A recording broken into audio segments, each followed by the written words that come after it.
Get down. The waitress's scream shattered the quiet diner just as a suppressed gunshot cracked through the room. Coffee mugs exploded. Glass rained across the booth. The billionaire in the hoodie was still frozen in his seat, but Skylar Lewis was already moving. She dove across the aisle, throwing herself between the gunman and the man everyone thought was just another tired customer. The bullet hit her shoulder. The shooter didn't know who the target really was. The diners didn't know either. But Skylar had just taken a bullet for the most powerful tech billionaire in America. And the man she saved was about to discover that the quiet waitress bleeding on the floor might be the only person he could trust in a conspiracy designed to destroy him. Rain lashed against the grime-streaked windows of Bernie's Diner, a fading establishment tucked away on the edge of Chicago's South Loop. Inside, the air hung heavy with the scent of stale coffee frying bacon and damp wool. It was 11 p.m. on a Tuesday, the kind of night where the city felt less like a metropolis and more like a cure. Skylar Lewis wiped the counter with a rag that had seen better days. Her wrist ached. She had been on her feet for 10 hours straight, picking up an extra shift to cover the heating bill for her small apartment in Bridgeport. At 24, Skylar had the tired eyes of someone twice her age, though her smile remained a stubborn act of defiance against her circumstances. "Order up soft," yelled Cook, a burly man named Gus, who had run the grill since the 80s. Skylar balanced 3 plates on her arm and navigated the narrow aisle between the red vinyl booze. The diner was mostly empty, save for a truck driver nursing a hangover and the man in booth 4. The man in booth 4 had been coming in every night for the past week. He wore a charcoal hoodie pulled low over his forehead, frayed jeans and boots that looked expensive but were caked in mud. He never ordered much, just black coffee and a side of dry toast. He paid in cash, small bills that looked crumpled, and he rarely spoke. Skylar approached his table, the pot of coffee in her hand. "Warm you up, hun?" she asked softly. The man looked up. His eyes were a startling shade of icy blue, contrasting sharply with the dark circles beneath them and the heavy stubble on his jaw. He looked exhausted, haunted even. "Please," the man said. His voice was rough like gravel crunching under tires. Skylar poured the steaming liquid into his chipped mug. She noticed his hands. They were shaking. Not the tremor of an addict, but the vibration of a man running on adrenaline and fear.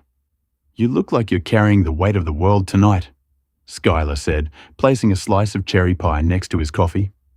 On the house, Gus made too many, and it's a sin to let good cherries go to waste.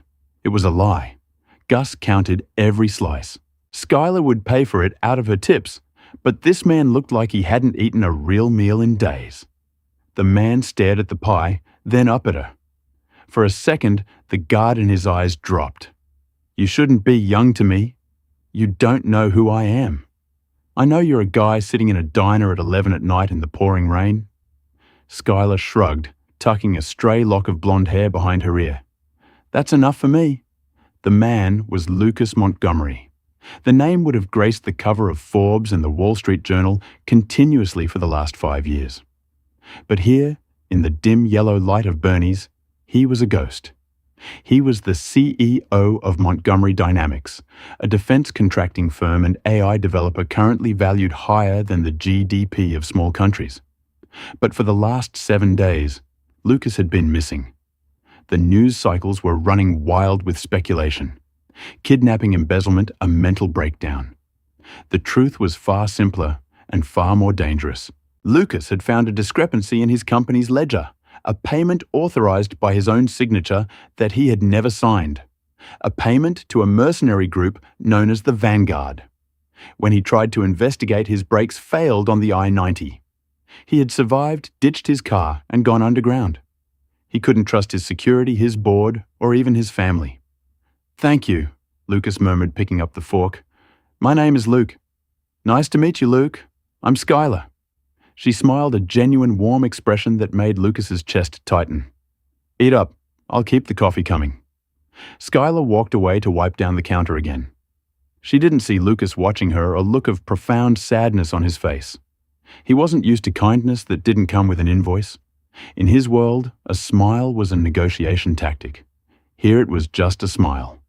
The bell above the diner door jingled aggressively as a gust of wind blew in. Skylar looked up expecting another late-night regular. Instead, two men walked in. They were dressed in long, dark raincoats that were too heavy for the season. They didn't shake off the rain. They just stood on the mat, scanning the room with predatory precision. A chill that had nothing to do with the draft ran down Skylar's spine. She had grown up in a rough neighborhood. She knew trouble when it walked through the door. These men weren't here for eggs and hash browns. One of them, a man with a scar running through his eyebrow, locked eyes on booth 4. Skylar glanced at Lucas. He had frozen his fork halfway to his mouth. His face had gone from pale to ash grey. He knew them. The man with the scar reached inside his coat. Time seemed to warp. Skylar's brain registered the motion before her conscious mind could process the danger. It was the way his shoulder dipped the deliberate stance he took. It was a movement she had seen once before years ago when a liquor store robbery went wrong down the block. He was drawing a weapon. Lucas was trapped in the booth. He scrambled to slide out, knocking his coffee over the hot liquid, splashing onto the table. "Luke, look out." Skylar's voice tore through the quiet diner. The man in the coat pulled out a suppressed pistol, a sleek black matte weapon that looked terrifyingly professional. He raised it, leveling the sights directly at Lucas's chest. Lucas was too slow. He was a coder, a businessman, not a soldier. He stumbled, his boot catching on the table leg. Skylar didn't think. She didn't calculate the odds or consider the consequences. She was holding a heavy ceramic plate in her left hand and the coffee pot in her right. She was 5 feet away from the gunman standing in the aisle. She threw the coffee pot. The glass pot shattered against the gunman's shoulder, splashing scalding coffee across his neck and jaw. He roared in surprise, his aim jerking to the left just as he squeezed the trigger. Foot. The sound of the suppressed gunshot was deceptively quiet, like a heavy book being dropped flat on a carpet.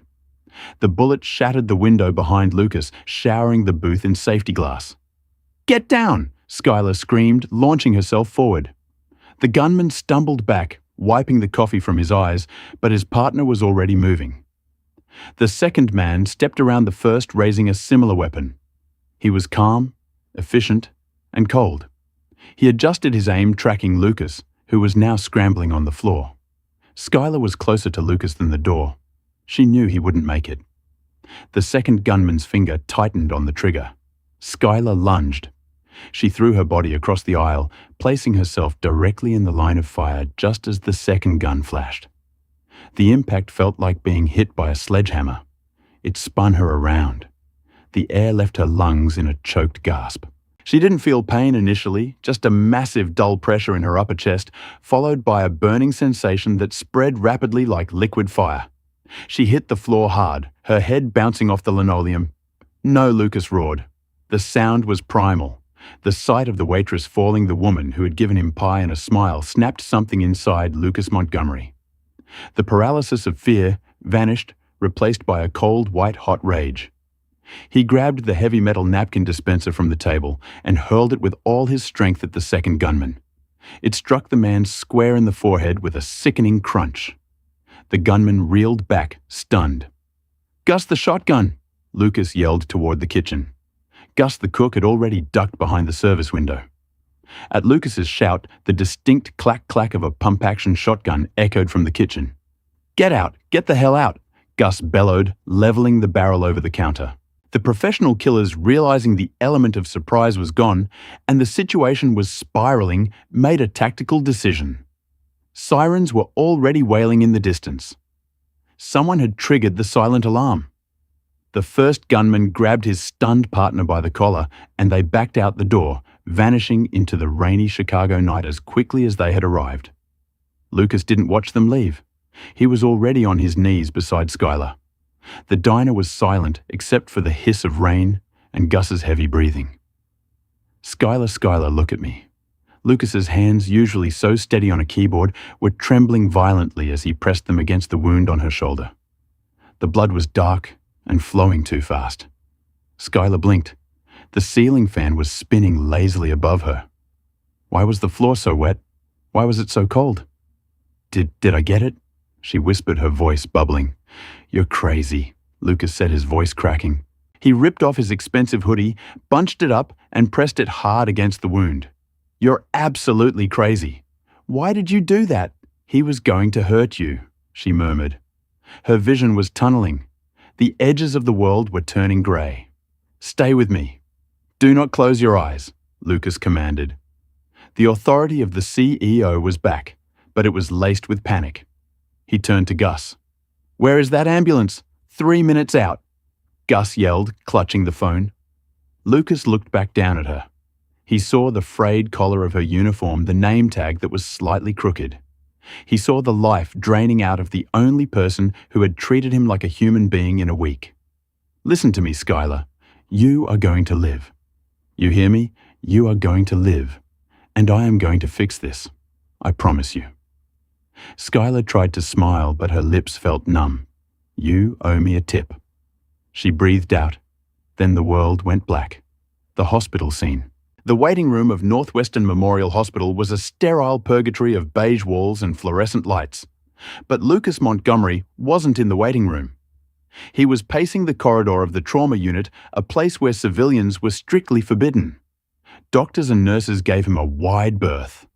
When he had arrived in the ambulance with Skylar covered in her blood, the police had tried to separate them. Lucas had made one phone call. Within 5 minutes, the chief of staff of the hospital and the Chicago police superintendent were on site. Lucas Montgomery wasn't hiding anymore. He had washed the blood off his hands, but he could still feel it sticky and warm. He had changed into a set of scrubs. A nurse provided his muddy boots, the only remnant of his time as Luke. A tall man in a pristine white coat approached. It was Dr. Aris Thorne. No, Thorne is banned. Dr. Aris Price, the head of trauma surgery. Mr. Montgomery Lucas stopped pacing. He turned his eyes intense.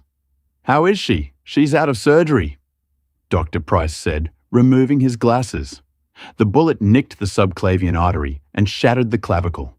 She lost a lot of blood. If the ambulance had been 2 minutes slower, is she going to survive? Lucas interrupted, his voice low. She is stable. She's in the ICU now.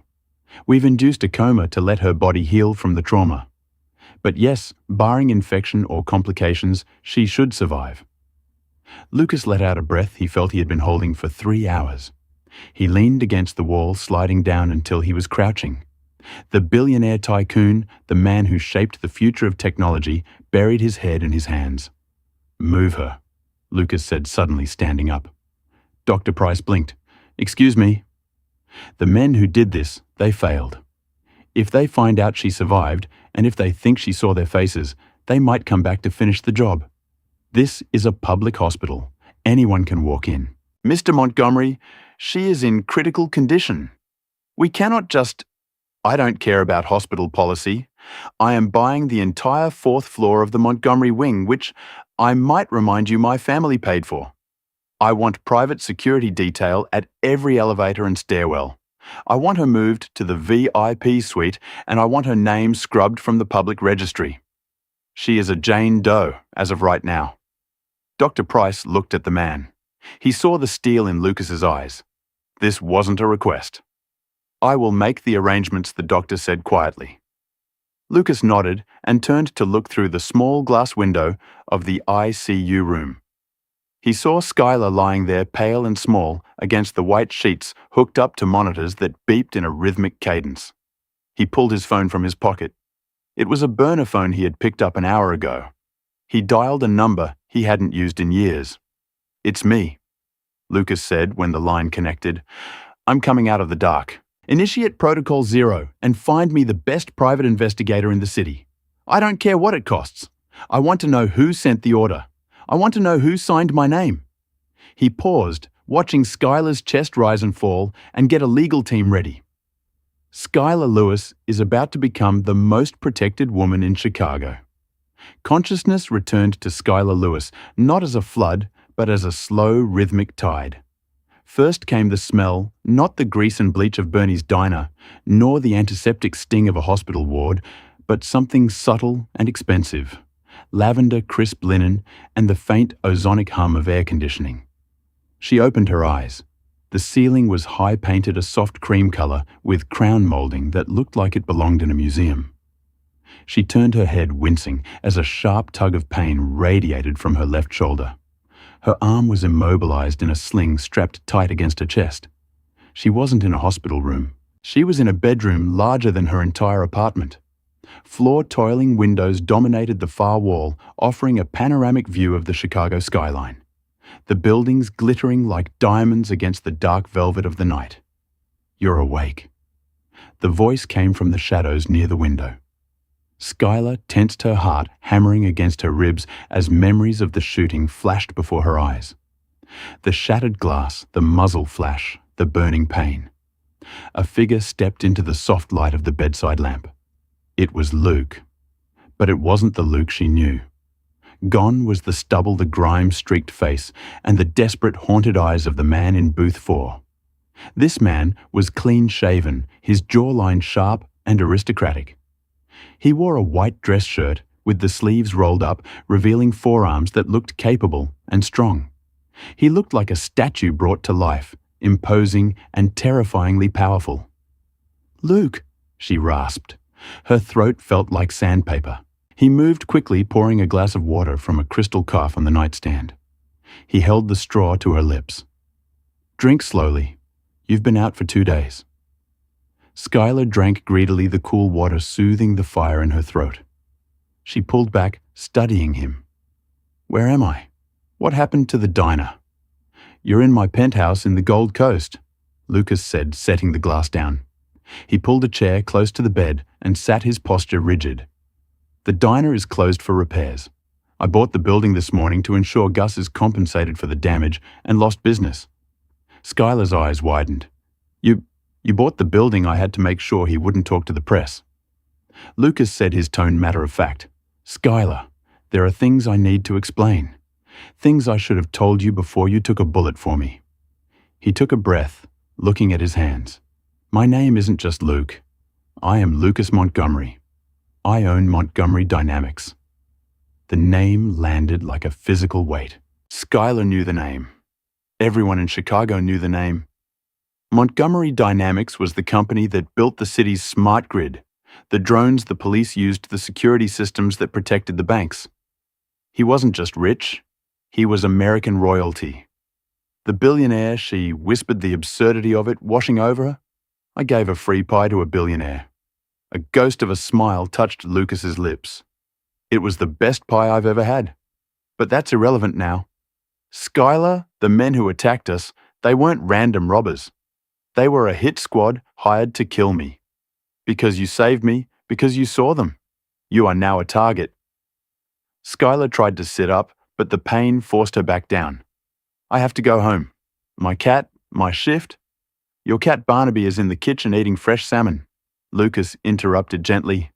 "And you can't go home. We sent a security team to your apartment in Bridgeport 2 hours after the shooting to retrieve your things. Your front door had been kicked in." The place was tossed. Skylar felt the blood drain from her face. "They were at my house. They were looking for anything that could link you to me. Or perhaps they were just waiting for you to return." Lucas said, his voice hardening with suppressed rage. "That is why you are here. This building is a fortress. Private elevators, biometric scanners, armed detail in the lobby.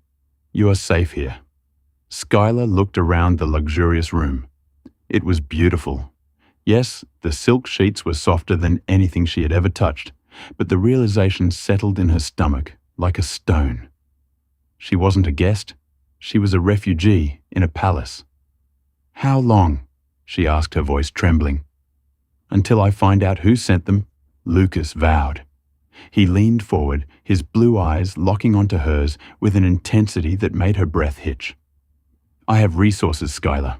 I have armies of lawyers and security experts, but right now, the enemy is inside my own company. I have to go back there and flush them out. I need you to stay here where I know you're safe." "I'm a waitress," Lucas Skylar said, tears pricking her eyes. "I serve coffee. I don't do corporate espionage.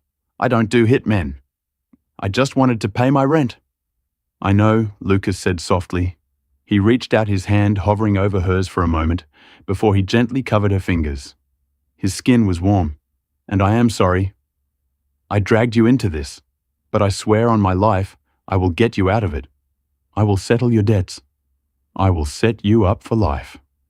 But first, you have to survive. He stood up, the moment of intimacy breaking as he buttoned his cuffs. The mask of the CEO slid back into place. Rest, Skylar. There are clothes in the closet if you feel up to walking. The staff has been instructed to give you whatever you need. Do not open the blinds. Do not answer the phone. He walked to the door, pausing with his hand on the brass handle. He looked back, and for a second, the vulnerable man from the diner peeked through. "Thank you," he said, "for saving me." Then he was gone, leaving Skylar alone in the silence of her gilded cage, wondering if she had been saved or just captured by a different kind of monster. The headquarters of Montgomery Dynamics was a 70-story spire of glass and steel that pierced the gray Chicago sky. It was a monument to innovation, intimidation, and infinite capital. At 8:00 a.m. on Friday, the lobby was a hive of activity. Junior executives, skewered with latte security guards, monitored the turnstiles, and the hum of commerce was deafening. The atmosphere changed instantly when the revolving doors stopped spinning. Silence rippled through the lobby like a shockwave. Lucas Montgomery walked in. He was flanked by 4 men in dark suits, private military contractors, not the usual mall cop security the building employed. Lucas wore a navy bespoke suit that cost more than most of the employees' cars. He wore dark sunglasses hiding his eyes, but his jaw was set in a grim line. He hadn't been seen in the building for 10 days. Rumors of his death, his madness, his flight to the Cayman Islands had been circulating in the break rooms. Mr. Montgomery, the head of building security, stammered, rushing forward. We weren't expecting you." "Your access badge." Lucas didn't stop walking. He didn't even look at the man. He simply walked through the open turnstile, his security detail parting the crowd like the Red Sea.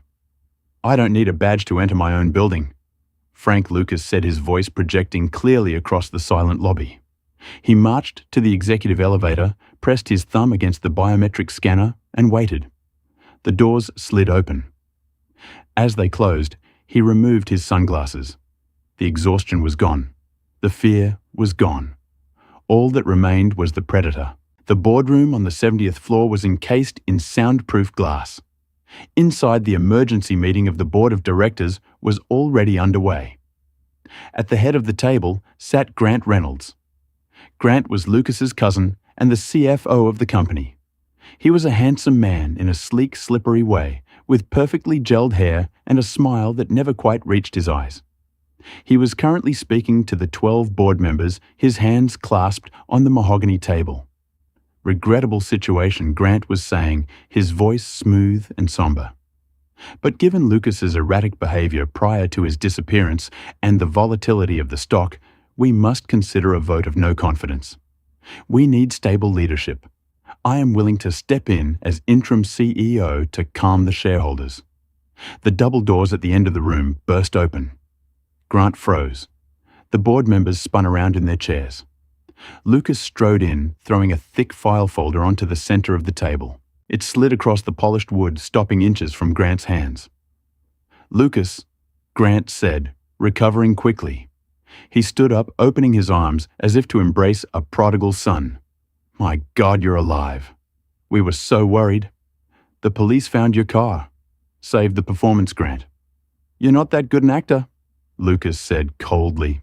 He didn't take a seat.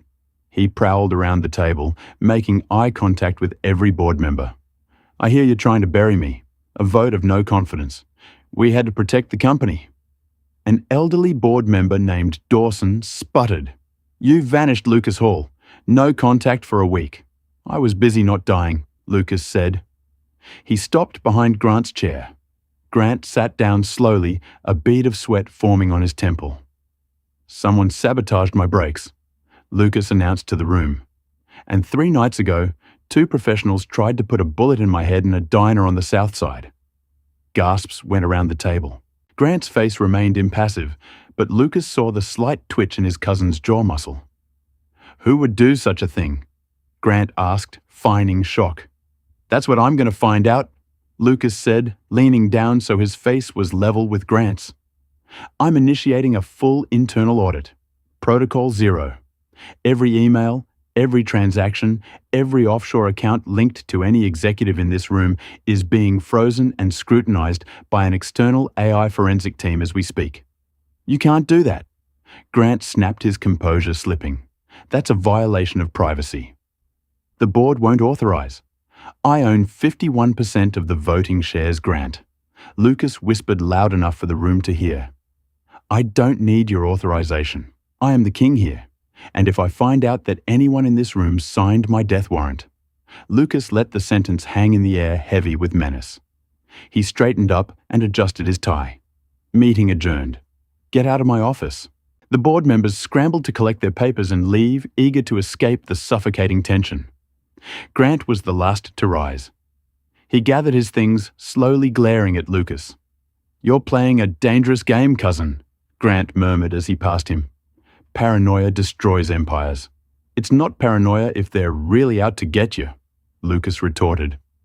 As the door clicked shut, Lucas exhaled, his shoulders slumping slightly. It was a bluff mostly. He had initiated the audit, but the encryption on the fraudulent payments was military grade. He needed a key. He needed a physical link. His phone buzzed. It was a secure line from the penthouse security. "Sir," the head of his detail said, "there's an issue with Miss Lewis." Lucas's heart skipped a beat. "Is she okay? Did someone get in?" "No, sir.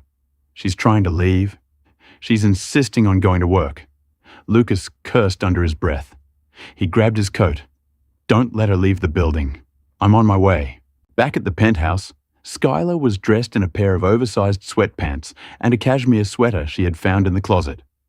She was standing in the foyer, confronting a massive security guard who looked like he was carved out of granite. "I can't just sit here," Skylar argued, gesturing with her good arm. "I have a life. I have bills. If I don't show up to the temp agency, I get blacklisted. Miss Lewis, please step back from the elevator." The guard droned monotone. The elevator chimed and the doors slid open. Lucas stormed in, looking thunderous. "What do you think you're doing?" he demanded. "I'm leaving," Skylar said, lifting her chin defiantly. "I'm not a prisoner, Lucas. I appreciate the doctor and the fancy sheets, but I can't hide in a tower while my life falls apart downstairs." "Your life downstairs is gone," Lucas shouted. The echo bounced off the marble walls. Skylar recoiled, hurt, flashing in her eyes. Lucas softened instantly. He ran a hand through his hair. "I'm sorry. I'm on edge. I just stared down a room full of sharks, and I don't know which one tried to kill me." He walked over to her. "Skylar, listen to me. The men who attacked us, my private investigator found something. They weren't just hired guns. They were cleaners. They work for a syndicate that specializes in corporate assassinations, and we found a trace on their vehicle." So Skylar asked. "So the vehicle was spotted 2 days before the shooting," Lucas said darkly. "Parked outside your diner and outside your apartment." Skylar went cold. "What? They weren't just following me," Lucas said, the realization horrifying him all over again. "They were scouting you. They knew I was a regular. They knew you were the waitress who served me. They were planning to kill me and then kill the only witness." He gripped her shoulders gently. "If you walk out that door, you won't make it a block. Grant, my cousin, he's desperate. I saw it in his eyes today. He knows I'm close to the truth. If he thinks he can use you to get to me or to silence you."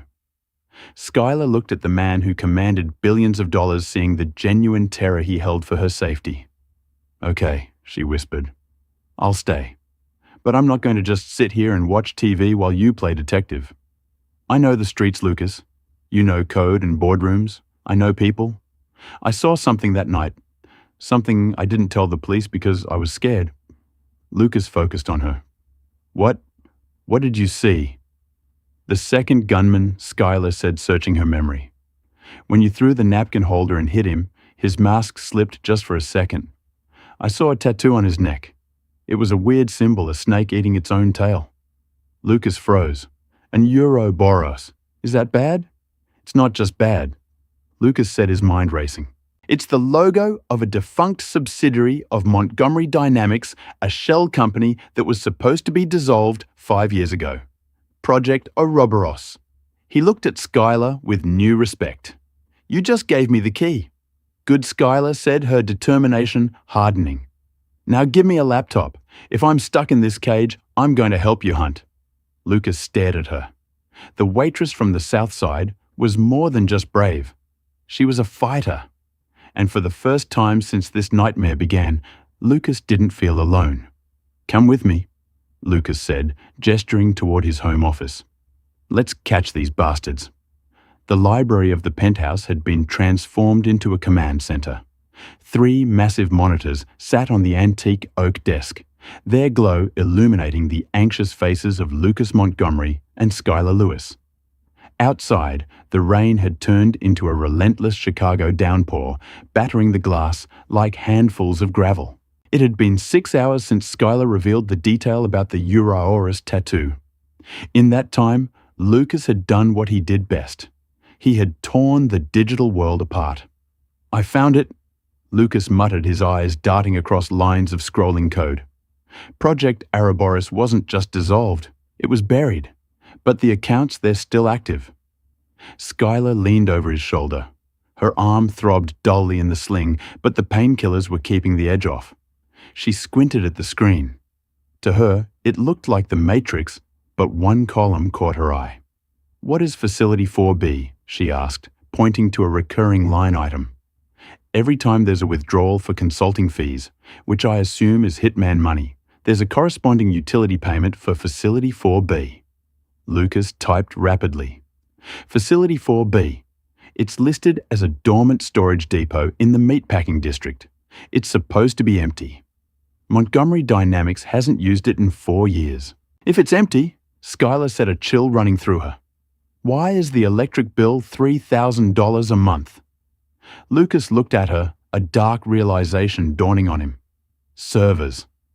They're running a private server farm off the grid. That's where Grant is keeping the real books. That's where the proof is. He stood up abruptly, grabbing a black tactical jacket from the back of the chair. I have to go there. If I can physically access those servers, I can copy the drive. I can prove Grant authorized the hit. You mean we have to go there? Skylar corrected him, reaching for her sneakers. Absolutely not, Lucas snapped, turning to face her. Skylar, you have a bullet hole in your shoulder. You are a civilian. This is a black site operation, and you're a coder who got lucky with a napkin holder. Skylar shot back, her voice rising. Lucas, look at me. These guys know your face. They know your security team. If you roll up there with your black SUVs and your private army, they'll scrub those servers before you even get through the gate. You need to get in quietly. Lucas hesitated. She was right, but the thought of putting her in the line of fire again made his stomach turn. I know how to be invisible. Skylar pressed her voice softer now. I've spent my whole life being ignored by people like you. I can get us in. There's a service entrance for the catering trucks Bernie's used to deliver near there. I know the alleyways. Lucas looked at her. Really looked at her. He saw the grit beneath the exhaustion. She wasn't just a waitress. She was a survivor. Fine, Lucas conceded, handing her a small earpiece. But you stay behind me. If I say run, you run. No heroics. The meatpacking district at 200 a.m. was a desolate wasteland of brick warehouses and flickering streetlights. The air smelled of wet asphalt and old iron. Lucas had dismissed his security detail 3 blocks away, keeping only a single pistol tucked into his waistband, a weapon he had taken from his safe. He felt clumsy with it, the weight foreign against his hip. Skylar moved beside him, her silhouette merging with the shadows of the alley. That's it, Skylar whispered, pointing to a nondescript brick building with blacked-out windows. Facility 4B. There were no guards outside, just a heavy steel door with a keypad. A single security camera swept the perimeter in a lazy arc. The camera has a blind spot. Lucas noted his mind shifting into technical mode. Wait for the sweep to hit the left corner. They moved in sync. Lucas reached the keypad. He didn't need to hack it. He owned the building. He punched in a master override code he had memorized years ago. The lock disengaged with a heavy thud. They slipped inside. The interior was freezing. It was a cavernous warehouse, mostly empty, but in the center stood a glass-walled enclosure humming with the sound of high-hourd cooling fans. Rows of black server racks blinked with malevolent green lights. Jackpot. Lucas breathed. They approached the enclosure. Lucas plugged a portable drive into the main terminal. His fingers flew across the keyboard, bypassing the firewalls. Come on, he muttered. The progress bar on the screen crawled forward. 10%, 20%. Skylar stood guard by the door, her heart pounding in her ears. She scanned the dark corners of the warehouse. Something felt wrong. It was too easy. Lucas, she hissed. How much longer? Almost there. It's encrypted, but I'm breaking it. 50%. Skylar's eyes landed on a desk in the corner of the enclosure. It was cluttered with papers. She walked over, curious. On top of the stack was a file folder labeled Loose Ends. She opened it. The first page was a photo of a journalist who had died in a car accident last year. The second was a union leader who had committed suicide. The third page was a photo of Lucas, and the fourth page was a photo of her. It was a candid shot taken through the window of Bernie's diner weeks ago. She was laughing, wiping a table. The date on the photo was 3 days before the shooting. Lucas. Skylar's voice trembled. They didn't just target you at the diner. They were watching me before that. They knew I was your favorite tort. Lucas looked up, his face pale in the monitor's glow. What, this isn't just about money, Skylar said, realizing the horror of the scope. Grant has been planning this for months.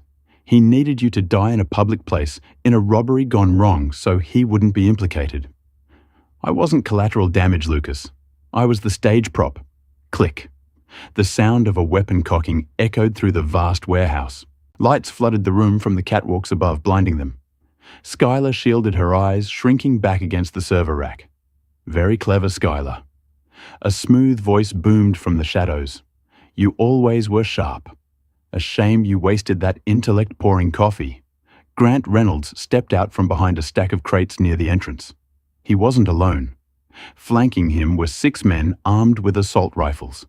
Among them was the man with the scarred eyebrow, the one Skylar had scolded with coffee. His face was bandaged and his eyes burned with hatred. Lucas stepped in front of Skylar, shielding her. It's over, Grant. The upload is at 90%. It's streaming directly to the FBI cloud server. You can't stop it. Grant laughed. It was a dry, humoral sound. Lucas, you always trusted technology too much. Look at the connection. Lucas glanced at the screen. Connection terminated. We're running a jammer, Grant said, adjusting his cufflinks. Nothing leaves this room, not data, and certainly not you. Lucas pulled the gun from his waistband, but before he could raise it, a shot rang out. The gun flew from Lucas's hand, spinning across the floor. He cried out, clutching his numb fingers. A sniper on the catwalk had shot the weapon clean out of his grip. Please, Grant sneered. Let's not pretend you're an action hero. You're a nerd who inherited a kingdom you don't have the stomach to rule. Grant signaled to the men. Grab the girl. Leave him for a moment. I want him to watch. 2 of the mercenaries surged forward. Lucas tried to tackle them, but a rifle butt to the stomach doubled him over. He gasped for air, collapsing to his knees. They grabbed Skylar. She fought, kicking and scratching. She managed to stomp on one man's instep, but with her injured shoulder, she was easily overpowered. They dragged her toward Grant. Let her go, Lucas wheezed, struggling to stand. This is between us, Grant. Take the company, take the money. Just let her walk away. It's too late for that, Grant said, looking at Skylar with cold detachment. She's a loose end, and frankly, she's become an annoyance. Grant turned to the scarred man. Donovan, she burned your face. I believe you're owed a debt. Donovan stepped forward, pulling a jagged combat knife from his vest. He grinned, the bandages stretching over his burned skin. Hello, sweetheart. Skylar stared at the knife, then at Lucas. She didn't scream. She didn't beg. She just looked at Lucas with eyes full of sorrow. "Lucas," she said, her voice steady despite the terror. "Run." The warehouse air was thick with tension, vibrating with the hum of servers and the ragged breathing of captive men. Lucas was pinned to the concrete by two guards, forced to watch as the mercenary named Donovan raised a serrated combat knife toward Skylar. "Do it," Grant commanded, checking his watch, but the blow didn't come. A high-pitched chime echoed from Grant's pocket. He held up a hand, frowning as he answered the phone. "What do you mean the police are here?" Grant hissed, his face draining of color. "I paid them off." A sudden, deafening crash shook the building. The main steel doors crumpled inward as an armored Bearcat vehicle rammed through them, sending metal shrapnel flying. "FBI, drop your weapons." The warehouse erupted into chaos. Smoke canisters hissed across the floor, filling the room with blinding white fog. "Kill them both!" Grant screamed, abandoning his composure. He turned and sprinted toward the rear exit. Donovan, disoriented by the smoke, lunged blindly for Skylar. Lucas didn't think. The adrenaline surge overrode the pain in his ribs. He launched himself from the ground, tackling the guard, holding him down. He scrambled towards Skylar just as Donovan slashed downward. "Skylar, move!" Lucas roared. He shoved her aside, taking the blow meant for her. The knife sliced through his jacket, biting deep into his forearm. Lucas yelled but didn't stop. He slammed his shoulder into Donovan's chest, driving the mercenary back into a server rack. Sparks showered down as the equipment shattered. "This way." Lucas grabbed Skylar's hand with his bloody fingers. They ran not toward the safety of the FBI, but toward the service stairwell Grant had used. Bullets zipped past them, sparking off the concrete. "We have to let the FBI handle him," Skylar shouted, coughing in the smoke. "We can't," Lucas panted, clutching his bleeding arm as they burst into the stairwell. "Grant has the backup drive the encryption keys. If he gets to his helicopter, he vanishes, and I can never prove he did this. I lose the company. I lose everything." Skylar saw the blood soaking his sleeve. She didn't argue. She tore a strip from her shirt, tying a crude tourniquet around his arm. "Then let's go." They chased him up 4 flights of metal stairs, lungs, burning legs, screaming. They burst onto the roof into a torrential downpour. A gale-force wind whipped across the building, preventing the sleek black helicopter from landing. It hovered 20 feet up a rope ladder dangling from the skid. Grant was halfway to the ladder, clutching a silver briefcase. Grant! Lucas screamed over the roar of the rotors. Grant turned. He looked deranged. His expensive suit soaked, he pulled a revolver from his jacket. "You just don't know when to die!" Grant shouted. He raised the gun. Lucas stood exposed on the wet rooftop, weaponless. Grant fired. The bullet chipped the concrete inches from Lucas's foot. Grant cocked the hammer for a second shot. He never got the chance. Skylar slammed into him from the side. She had flanked him while he focused on Lucas, using the slick roof to gain momentum. The impact sent Grant staggering, the gun firing wildly into the air. He slipped on the wet gravel, sliding dangerously close to the edge. The silver briefcase skidded out of his hand, stopping near the ledge. Grant scrambled up, looking from the helicopter to the briefcase, then at Lucas charging toward him. He made a greedy, desperate choice. He dove for the briefcase. "No!" Lucas yelled. Grant grabbed the handle, but his momentum carried him too far. He went over the edge. His scream was swallowed by the wind. Lucas skidded to a halt at the ledge. 4 stories below Grant had landed in a dumpster filled with industrial cardboard. He was broken, groaning in the muck, the briefcase lying open beside him. The helicopter pilot, seeing his employer fall, and the FBI swarming the ground, banked sharply and fled into the night. Lucas turned back to Skylar. She was sitting on the wet gravel, shivering violently. He fell to his knees, pulling her into his arms. "You tackled him." Lucas choked out, holding her tight. "You saved me." "I was tired of his speeches," she whispered. Lucas laughed, a hysterical sound of relief. "It's over. It's finally over." The roof access door burst open. FBI agents poured out weapons, drawn tactical lights blinding them. "Lucas Montgomery," the lead agent shouted. "Yes." Lucas called back, helping Skylar stand. "My cousin is in the dumpster below. He has the evidence. He tried to kill us." "We know about the evidence," the agent said, lowering his rifle but pulling out handcuffs. "Turn around." Lucas froze. "Excuse me?" "Lucas Montgomery, you are under arrest for corporate espionage embezzlement and the solicitation of murder." The agent recited, spinning Lucas around and cuffing him. What Lucas shouted, struggling. "I'm the victim. Grant set me up. We received a tip-off from Grant Reynolds," the agent said calmly.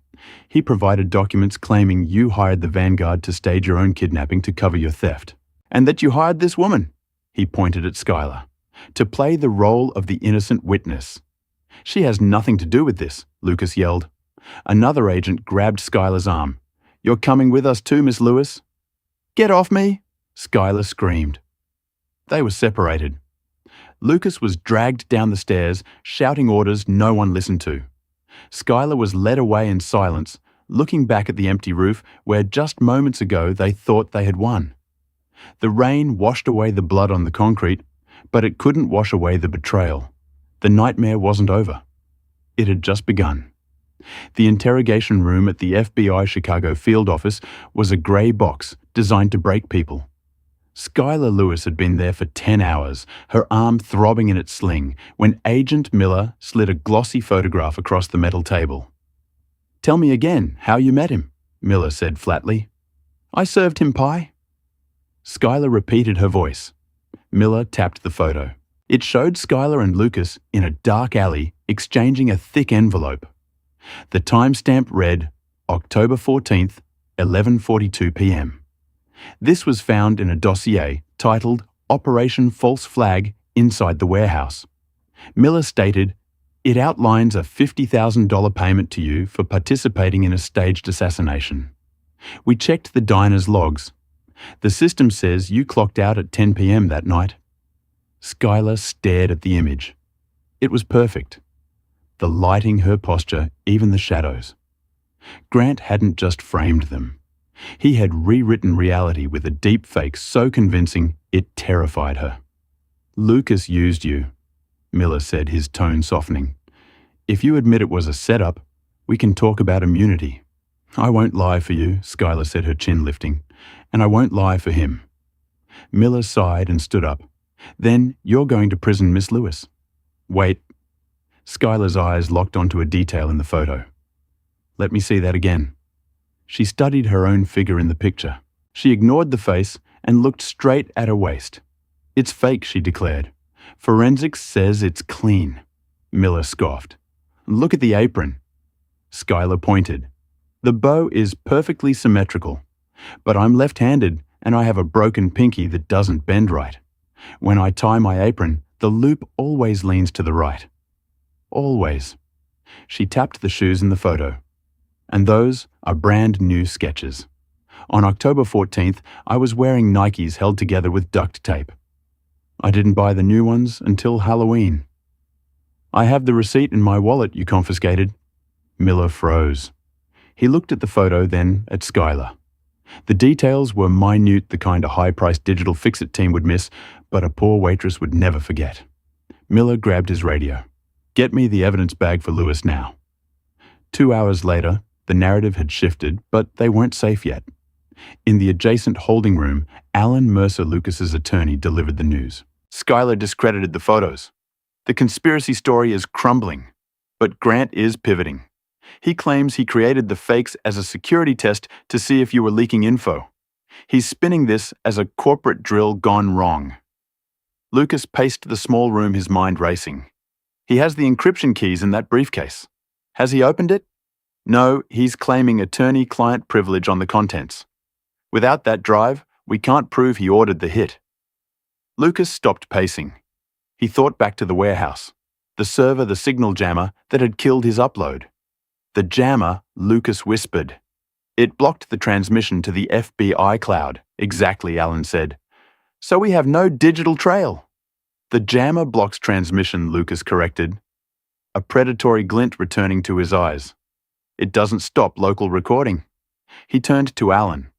Skylar was wearing the prototype earpiece I gave her. It records audio locally to a micro SD chip. She was wearing it when we were arrested. Alan's eyes widened. Is it still in her effects? If that chip survived the rain, Lucas said, "We have him." Alan didn't wait. He hammered on the door. "Guard, we need immediate access to Exhibit B." The federal courtroom was packed. Grant Reynolds sat at the defense table, his arm in a cast, looking smug. His lawyers had fought to suppress the illegal recording, but the judge had overruled them. Skylar sat in the front row behind Lucas. She looked tired, but concede in a simple blouse. Lucas reached back, squeezing her hand. "Ready?" he asked. "Play it," she whispered. The prosecutor pressed a button. The speakers crackled with the sound of rain, followed by a voice that silenced the gallery. "Kill them. Kill them both." It was Grant's voice, unmistakable and filled with malice. The recording continued cutting through the silence of the court. Lucas. She's a loose end, and frankly, she's become an annoyance." Grant's smug expression disintegrated. He grabbed his lawyer's arm, whispering frantically, but the attorney closed his folder. There was no defense against this. The tape ended with the deafening crash of the FBI breaching the warehouse doors. The judge banged the gavel.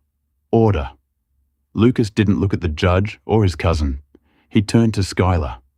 They shared a quiet look of exhaustion and relief. They didn't need to speak. The nightmare was finally over. 6 months later, the bell above the door of the Golden Spoon jingled. The new diner in Wicker Park was spotless, smelling of fresh coffee and success. Skylar Lewis walked out of the kitchen, not in a stained apron, but in a sharp blazer. She leaned against the counter, where Gus was happily manning the grill. "Lunch rush survived, boss." Gus grinned. "Barely." Skylar smiled. She wasn't just a waitress anymore. She was the owner. The door opened again. Skylar looked up, expecting a regular. It was Lucas. He looked years younger, wearing jeans and a t-shirt, no security detail in sight. He walked straight to the corner booth 4. Skylar grabbed a pot of coffee and walked over. "Warm you up, hun?" she asked, her eyes dancing. Lucas looked up, that familiar electric connection sparking between them. "Please." She poured the coffee. He reached out his hand, covering hers. "I have a board meeting in Tokyo on Monday," Lucas said softly. "I've reclaimed the company, but the jet is awfully quiet. I was hoping the owner of this establishment might need a vacation." Skylar looked around her diner. It was her dream, built with the settlement Lucas had insisted on. But looking at him, she realized dreams could evolve. Gus can handle the grill. Skylar decided, interlacing her fingers with his. "But you're paying for the pie." Lucas laughed, a genuine happy sound. "Deal." Outside, the Chicago sun broke through the clouds, shining on the pavement where they had once run for their lives, lighting the way for whatever came next. From a run-down diner to the roof of a skyscraper, Skylar Lewis proved that you don't need $1 billion to be a hero.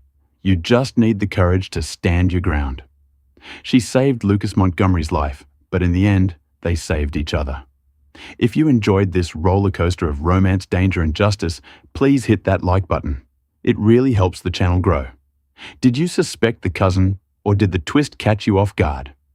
Let me know in the comments below. And don't forget to subscribe and ring the bell so you never miss a story.